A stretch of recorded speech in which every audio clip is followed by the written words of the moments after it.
The snow was moving uphill when the radio started using my voice. It was my voice, coming through the handset, saying the same 6 words. Don't follow the lights below Bearpaw. The problem was, I hadn't said those words yet. The other problem was that the dead man was standing 20 yards in front of me. Then he raised one hand, pointing.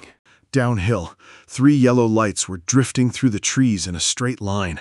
They moved slow and patient, like lanterns carried by men who knew exactly where they were going.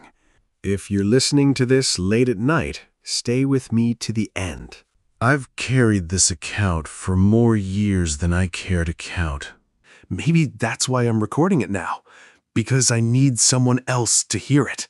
Some warnings only survive if they're passed from one tired voice to another. This happened in Glacier National Park back in the winter of 2002. Most people think of Glacier as summer postcards, but they don't picture the park after the road shuts down. I was a seasonal backcountry worker, the kind of man who moved gear and checked locked cabins. I had enough training to be useful, as long as nobody asked me to be brave. That January, the storms came one after another, and that was when the reports started. A trapper saw lights moving along the closed road, and a snowmobiler heard a woman calling from the trees. Leonard told me he had watched fresh tracks appear in front of him while he stood still. They looked like someone had pressed 2 fingers into the snow over and over. Marcy Vale called our station 2 nights before the search. She asked if I had someone out near Bearpaw because someone was calling on our frequency. She said he was giving position updates every 7 minutes, but he had no call sign. She told me he said, "Still following the ranger," and I thought maybe it was you. We've followed the second trail into the timber, and for the first hour, everything looked like a normal search. Then the trail began to repeat itself, and we found the same things more than once. Hayes checked his compass, but the needle spun once, then slowly leaned west like it was tired. Leonard looked at the sky and said, "We are being led." The trees opened around a small clearing, and at the center stood a cabin. It should not have been there, and nothing was listed in that draw. Hayes drew his sidearm, and he called out, "Daniel Kessler, National Park Service." Something moved behind the left window, and a face appeared in the glass. It was mine. The radio on my shoulder crackled, and my own voice came through it, low and calm. Hayes appeared in the doorway, and for a moment I thought he was fine. Then I saw his face. He was smiling, but not with pleasure. The cabin bell rang by itself, and the snow beneath Hayes's boots cracked open. I reached Hayes and grabbed his wrists, but something pulled back.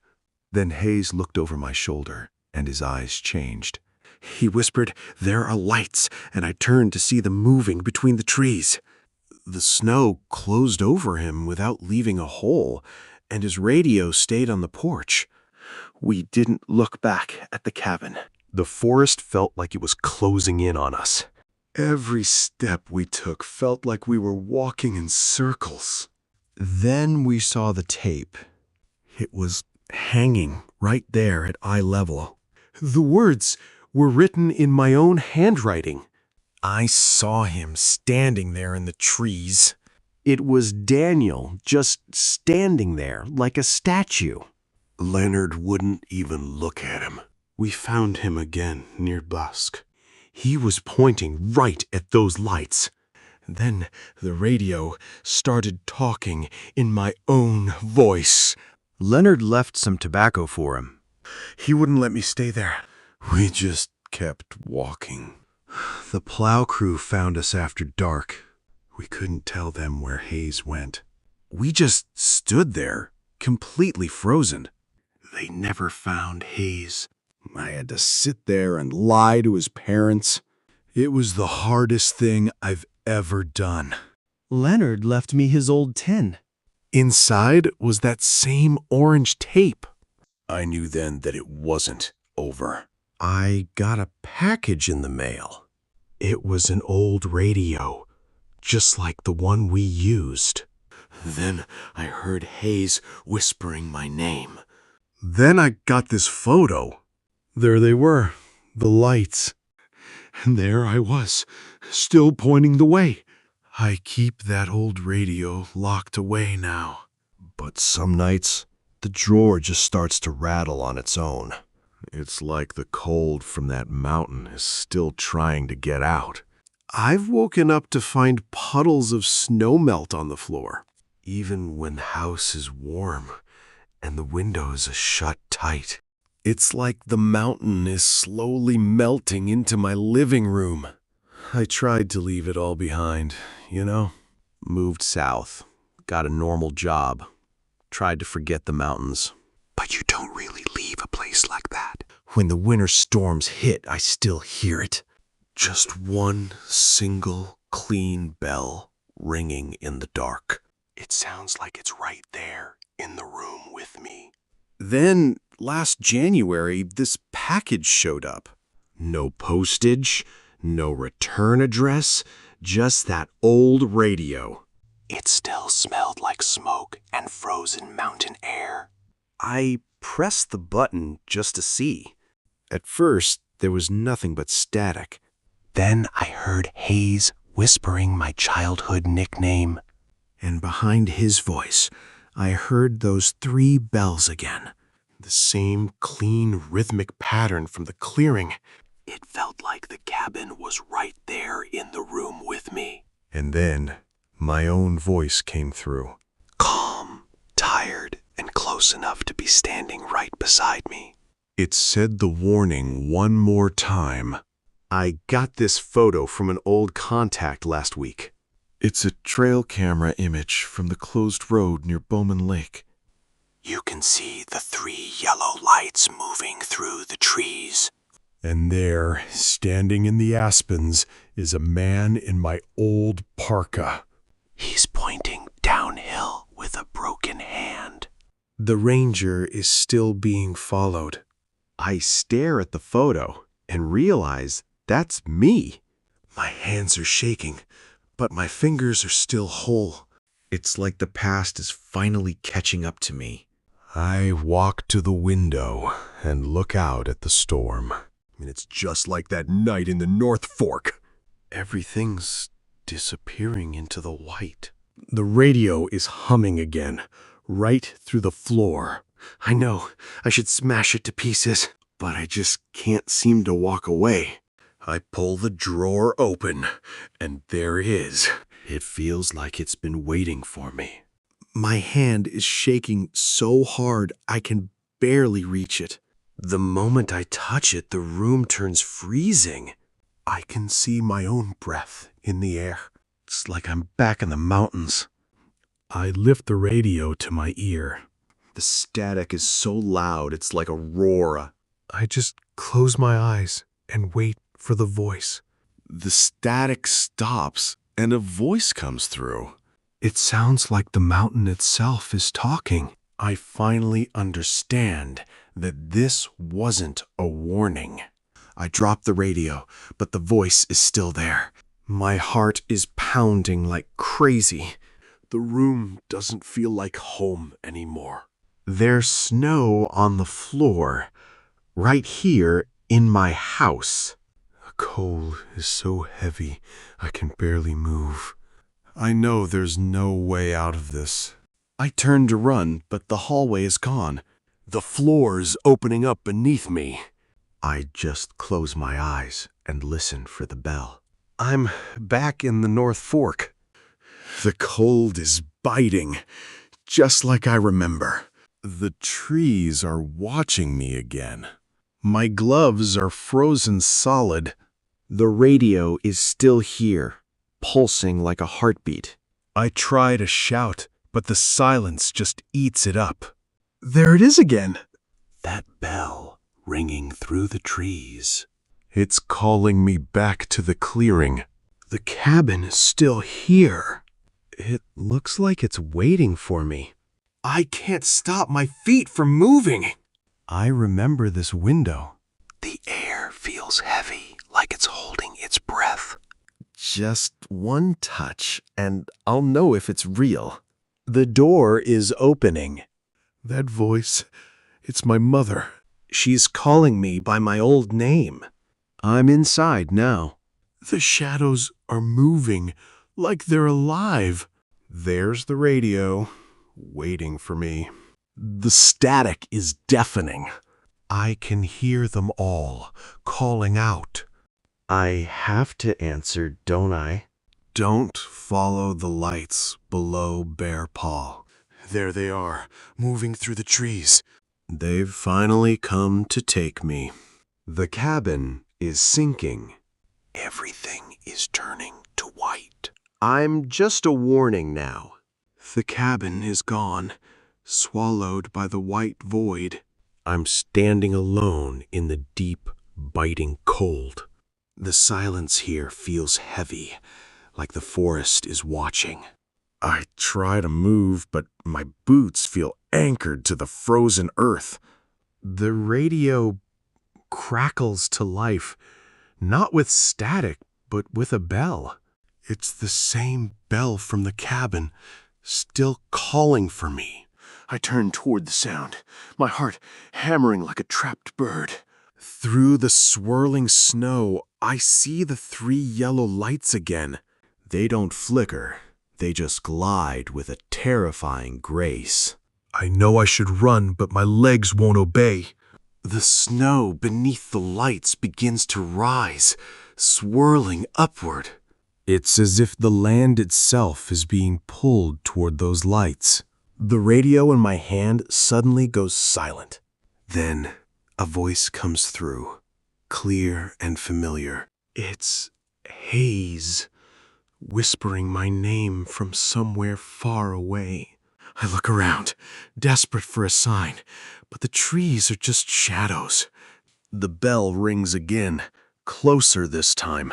The forest is no longer just a place, it's a trap. I start to walk, needing to put distance between me and those lights.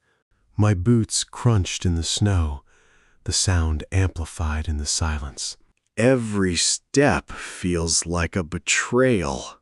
The trees seem to rearrange themselves, the path disappearing. I stop, my breath coming in ragged gasps. I see Daniel Kessler standing ahead of me, pointing toward the lights. I want to call out to him, but the words die in my throat. He doesn't move, just stands there like a monument to the cold. I realize he isn't waiting for me. He's waiting for the lights. I turn away and start to run through the trees. I don't look back. I just run until the road appears. I am alive, but part of me will always be back there. I finally reach the road, my lungs burning from the cold. A plow crew found us, but we couldn't even speak. My gloves were shredded, and Leonard had frostbite. The official report was just a sanitized version of the truth. They found Daniel's body days later, but Hayes was gone forever. His parents came in from Ohio, looking completely broken. I sat there while they talked about unrecoverable terrain. When his mother asked if he suffered, I just lied. Leonard retired that spring and stopped taking my calls. I saw him one last time, staring at the mountains. He told me I'd hear it again, but he meant my own voice. Leonard died 8 years later, and his niece sent me his old tin. Inside was a strip of orange tape with a message. It still said, "Still following the ranger." I moved south and tried to leave it all behind. I learned to talk about normal things to build a wall. But sometimes, when a storm hits, I still hear that bell. A package arrived with an old radio inside. It smelled like smoke and snow, just like that night. I should have tossed it, but I pressed the button. Then Hayes whispered my name, the one my mother used. I heard those 3 bells ringing in the distance. And then my own voice warned me again. I keep the radio locked away, but the drawer still rattles. Sometimes I find snow melt on the floor in the morning. I never went back, but the mountain found me. I got a photo from the North Fork last week. It showed 3 yellow lights moving through the snow, and behind them a man in my parka was pointing. I stare at the photo for hours. It's just a grainy ghost from the woods. Those 3 lights are still there, cutting through the dark. And then there's the figure in the parka. It's my old gear, standing there like a sentinel. That hand is still pointing down, just like it did that day. I toss the photo aside and walk to the window. The storm outside is really picking up now. It feels like the mountains are finally calling me back. I reach for the drawer where I keep the radio. My hand is shaking so hard I can barely grip the handle. I know I shouldn't open it, but the silence is just too loud. The drawer slides open with a groan. There it sits, the old handset, just as broken as before. I can see frost forming on the plastic, even in this warm room. I pick it up, and the cold bites into my palm. It's a weight I've been trying to bury for 20 years. I press the button, and the static fills the room. Then, through the hiss, I hear it. It's Hayes, but he sounds like he's at the bottom of a well. He's calling my name, the one my mother used. Behind his voice, I hear the bells. 3 of them, ringing in that same clean pattern. It's the sound of the cabin, right here in my living room. And then my own voice cuts through the static. It's calm, tired, and so close. It says the warning one more time, and I know I'm never going to be free. I drop the radio, but the voice keeps going. I look down at the floor, and there's a puddle of snow melt spreading. The mountains have found me, and they aren't letting go. I scramble back, my boots slipping on the wet floor.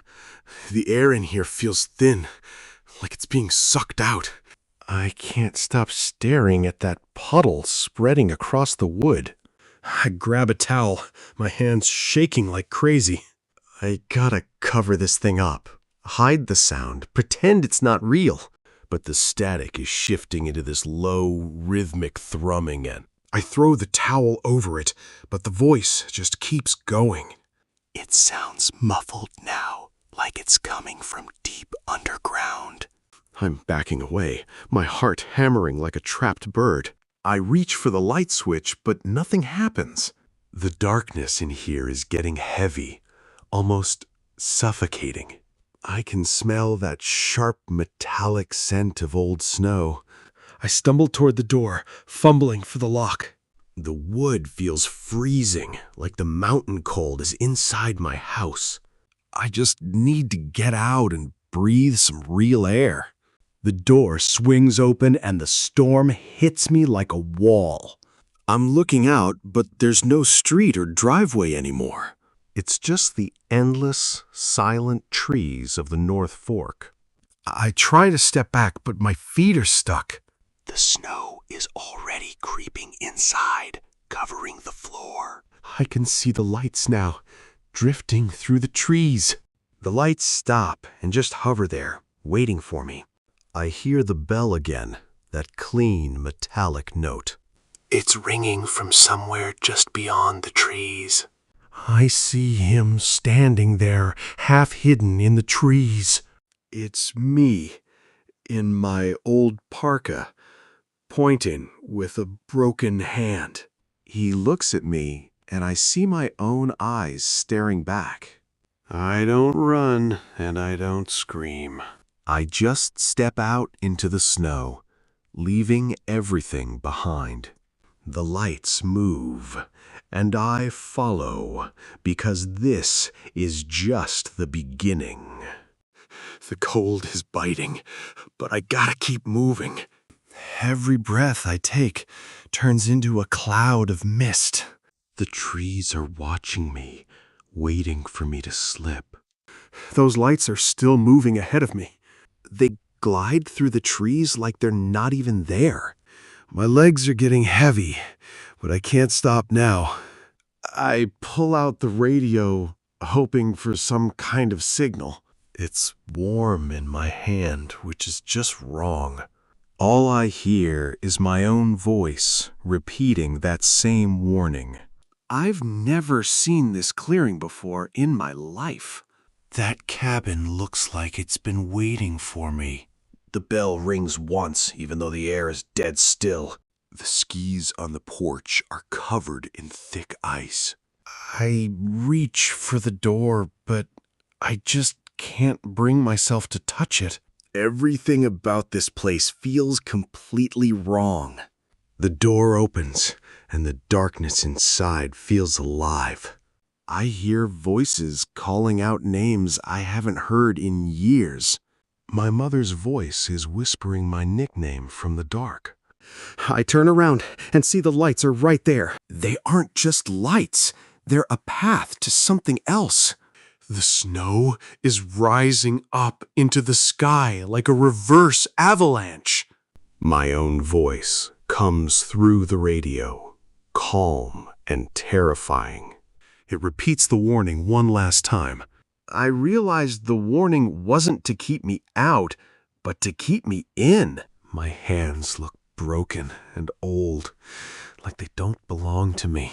The forest is blurring, turning into something else entirely. I take a step, and the ground just dissolves beneath my feet. The lights are right here, glowing with everything I've lost. I reach out, and the cold is finally gone. I'm not a ranger anymore, just part of the silence.